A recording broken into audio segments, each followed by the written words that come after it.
Hey, what's up guys? So how are you guys doing today? Me, not so well, just recovering. Was down for the last 15 days with a viral fever. So I'm finally getting back to a point where I can start vlogging again. I'm hoping that I can turn out a few more good episodes which you guys are going to enjoy watching.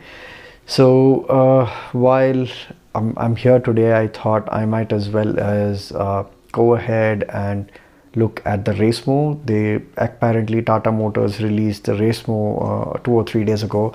I didn't have an opportunity to look at any of the videos of this car being released and what features it's got, but knowing that Tata owns Jaguar Land Rover, I'm very much looking forward that the new RACEMO has a lot of features that they have actually picked and chosen from these high-end cars and bought it into the RACEMO or into the Tata brand. I mean, like the Mahindra XUV 500, they have a lot of features in there which typically come only in Audi and BMWs. I hope Tata has done something like that with the RACEMO, where they have brought in a ton of features, ton of performance driven parameters into the car. So we're going to go have a look at the car and what features it provides and a little bit of my opinion. If I don't like something, I'm just going to call it a shit. So excuse me, but then I'm expecting the Tatas to come out with something great. Expecting the Tatas to bring in a lot of the features from the JLR brand, which is the Jaguar Land Rover. I'm looking forward to look at the RACEMO and the features that the car has and its expected price and launch and all that. So we'll look at that in a bit. But before we get into that segment, just wanted to remind you guys that the KTM Duke lever giveaway is still on. So the last date for the contest is the 31st of March, which is 31st of this month.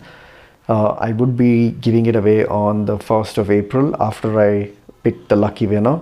So if you haven't subscribed yet, go ahead, hit the subscribe button so that you can participate in the contest and you could stand a chance to win the levers.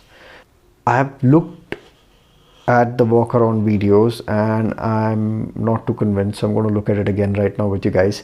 And there are a few things which I felt about the car, but let me not talk about it now. Let me talk about it when we're walking around the RACEMO. Okay, so great launch of the RACEMO from Tata Motors, but I felt it was high time I gave my honest opinion instead of all the sugarcoating most media is doing. Though I like the way the car looks from some of the pictures I just saw, I feel that there's a ton of stuff that can be done. Okay, so now let's go look at the car. Firstly, I like the way the DRL projector headlights are placed. Right below them, you see the projectors are there. So this gives the car a very aggressive look, okay, in the night. So it's like, you know, the eyebrows get highlit and then you have the two lights. So it's got that shape in it. So it looks really awesome. I also see that they have an integrated turn signal inside. So it's not only a DRL, but it's also a turn signal. So you can actually, the indicators will also flash in the same light. If you look at the way the doors open, these are called as gull wing doors, or if you have seen any McLaren or if you have seen a Toyota Serra, the doors actually open in this way. What I felt is that Tata could have been a little more sensitive when it came to building the doors. There were many more designs that they could have done. They could have done the scissors doors, which is basically how it opens like this. If you have seen the Rolls-Royce Wraith, in the Wraith, the doors don't open like this, like a normal car. They actually open the other way. So they could have done that. I mean, it's being creative, right? It's a creative process. Instead of just going and doing something which is already there in the McLaren, they could have tried something different. The gull-wing door reminds me so much of the Toyota Serra and the McLaren. I personally had a Serra back in 97, 98. So it's a very cute car, and this car reminds me so much of the Toyota Serra with the doors that are there. So it would have been great if the concept car had 16 or 17 inch rims with the 45, 50 profile tires.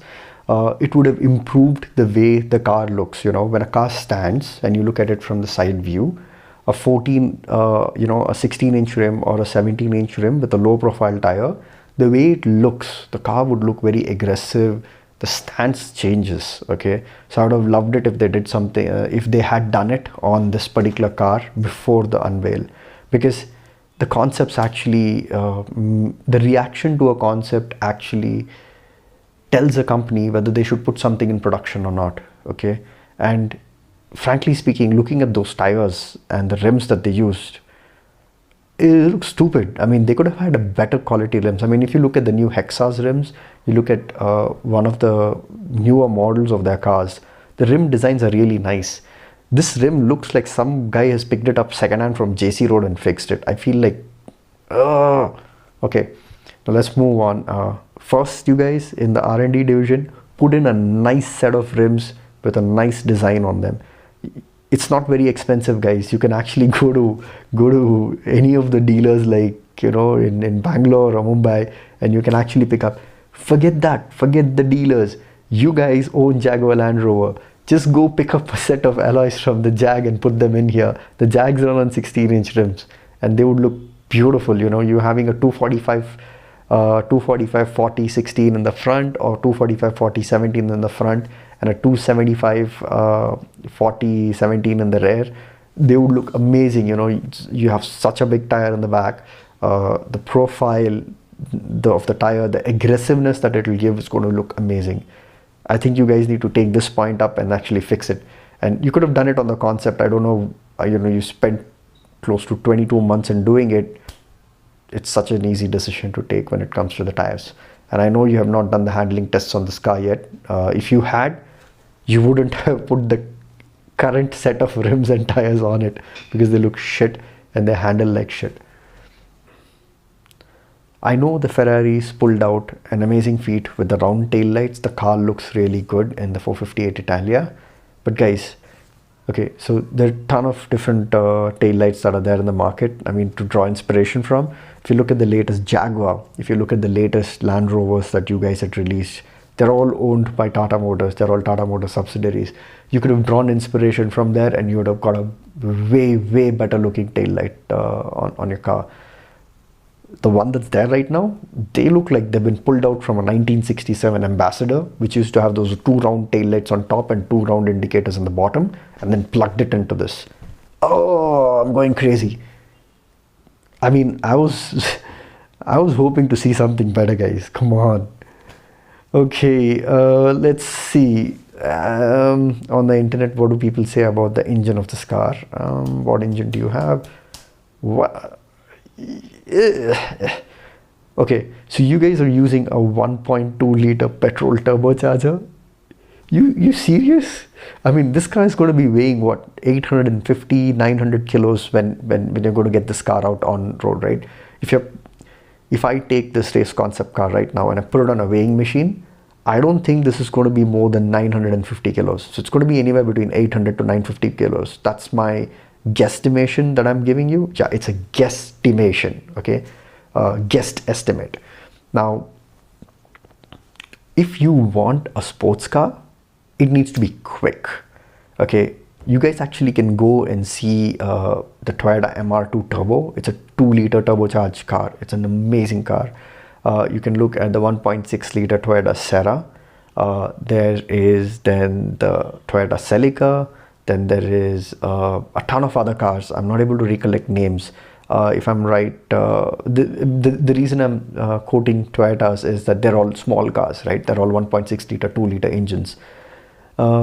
And most of them are about the same length and the same dimensions as the RACEMO. Now, I know they're like stopped production in 98, they're like 20-30-year-old cars, but you can still draw inspiration from them on how they made such a small engine give out so much of an output. If you're going to be giving us a car like this, which looks, in terms how the body flows very sleek, very aggressive styling, looks very fast. And then I sit in the car, I start it, and I floor the accelerator, and then I see a guy in an FZ250 or a Duke 390 just zoom past me on the highway. I'm going to be like, really? I paid so much money for this piece of shit. So I'm going to feel like that. So please definitely rethink about the 1.2 liter turbo engine if you're going to get this car out. So it's like you're going to think of it this way. Somebody gave you a Ferrari without the engine. Think of it. That's how this car is going to feel on the road with a 1.2 liter petrol with an approximate 950 kilo curb weight. Okay, I would suggest that this car should come with at least a 2-liter turbo or a V6 naturally aspirated. If you can put in a V6 naturally aspirated with a 6-speed auto gearbox, this is gonna be the fastest car under a ton or at a one. So if you are able to put a V6 mated with a 6-speed automatic transmission on this car, you would be having the fastest car at about 1000 to 1200 kilo range, made in India. So you're going to be faster than the DC Avanti, you're going to be faster than anything else out there which is made in India. You'll be easily hitting about 220, 250. I don't know about the handling, I have not driven this car, but I'm just telling you based on having a V6 3-liter with a 6-speed gearbox, when you put it in a car of this size, how it would perform. I'm just giving you guesstimation based on having worked on retrofitting engines in other cars. Okay, so that's what I feel about the engine that you put in this concept. Guys, come on, this is Geneva Motor Show. How did you take it to the 1.2 liter engine? This is not a nano, guys. This is supposed to be a, daily drive sports car that you're trying to sell. Okay, interiors. Okay, so oh my god, this is such a disaster. Okay, so looking at the interiors, there's some things that I like and everything else that I don't like. So interiors, there are a few things that I like and everything else in there is, I just hate it. Okay, so I do know you co-developed this with Microsoft. So Microsoft has given you a lot of technology on how you can interface your engine with the driver control unit and all that stuff. But come on, the 3 displays, one here, and one here. It looks like a gaming console. I'm not sitting at home and gaming. Okay, I'm actually driving a car and I want to see some relevant information there on the screens, right? Go ahead and look at the new E-Class. Look at the new Jaguar's display that you have. Not the Jaguar, I'm sorry. Look at the new Land Rover, if I'm right, the Land Rover Vogue display that you have. You have a complete, a display that comes in around 15 inches wide. It's got the speedo, it's got everything in there, and it's got multicolor, amazing stuff, right? You can still stitch together 2 LCD panels and get the same effect at a lower cost. Maybe it won't be as good as what's there in, what's there on the Land Rover Vogue, but you can really make it good. Why? I mean, go have a look at the new Duke 390 speedometer. It looks really nice. Okay, I mean, this one you switch on, there are a few things going up here, there, zoom, zoom, zoom, Tata logo comes in, the car comes in, all that is fine, but end of day, it still looks like a cheap dashboard that I made out of Python and some other software to monitor my car's speed and all that using an ODB2 meter at home. So it reminds me of that kind of a project when I look at it. What I liked, I forgot to mention, was okay. So what I liked, which I forgot to mention first, I was supposed to do that first, was the race pull door. So you have the tag on the door which you just pull down to lock. I like that, it's nice. What I didn't notice on this car was keyless entry. How you were using biometrics to actually use access to the car, because what I've seen is that at the end of in the start of 2016, a lot of the car manufacturers started talking about biometrics on the cars. So previously you would press a button on the door and it would unlock the car, and the car fob would be in your pocket. People started putting biometric sensors there, so when you just put in and it reads your thumb and it opens the door, right? So they were talking about technology like that. I was expecting that, at least on the concept. I don't expect that to be on the road car, but I was expecting you guys to show something very unique like that on the on the concept, at least, because Microsoft is collaborating. Yeah, and Microsoft, I hold them at high standards, so I was expecting at least them to put this idea in. Didn't happen, it's okay, no problem. So another thing that I was expecting was a HUD, a heads-up display. I mean, right now, $2,000, you get a basic HUD which is being sold. You can just plug it into your ODB and leave it on the dash, and then it'll show you on the glass, the speed and the current speed and the some other basic stuff. Not able to recollect what they display, but you can display 3-4 different items on the HUD, and you get this for 2,000 rupees on eBay India. So I mean, if you can get that aftermarket, why not think of putting something like that on the concept? Again, the Jaguars have it, the Land Rovers have it, the Mercedes have it. It's a very fractional cost. If not on the real car, at least on the concept you could have added the HUD. Okay, that's what I'm trying to say. Next, I know with a gull wing door setup, my ask is gonna be looking stupid, but if you guys can come out with a hardtop convertible version of this car, a lot of people would love it. I mean, even if you go with the 1.2 liter petrol, there are going to still be a ton of people who love convertibles who will say, I don't care for the speed, I'm just going to put the roof down, put my leg up, and I'm going to have fun on the car. Okay, so you'll still capture that crowd, which is going to be like at least a few hundred. So think about the hardtop convertible or a soft top convertible version.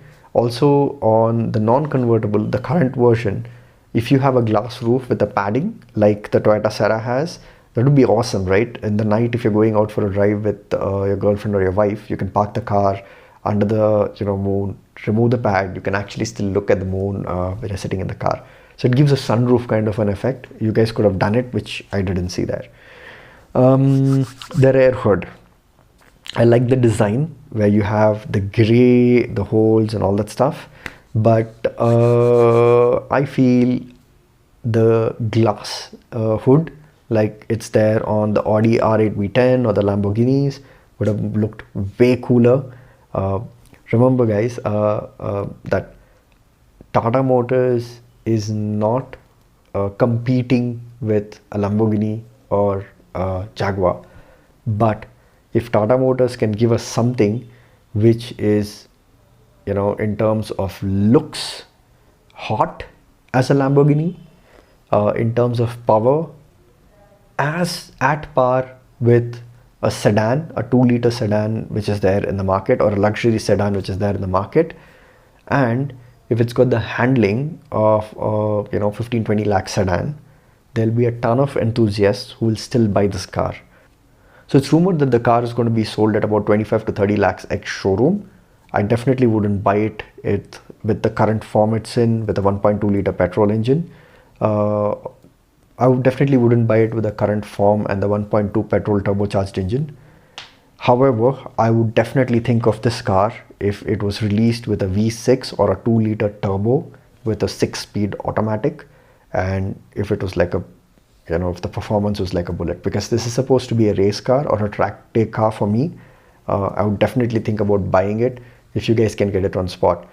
And like me, there are a ton of other auto enthusiasts who can't afford to buy a Lamborghini, who cannot afford to buy a sports car at that price, because it's like 2, 3, 4 crores.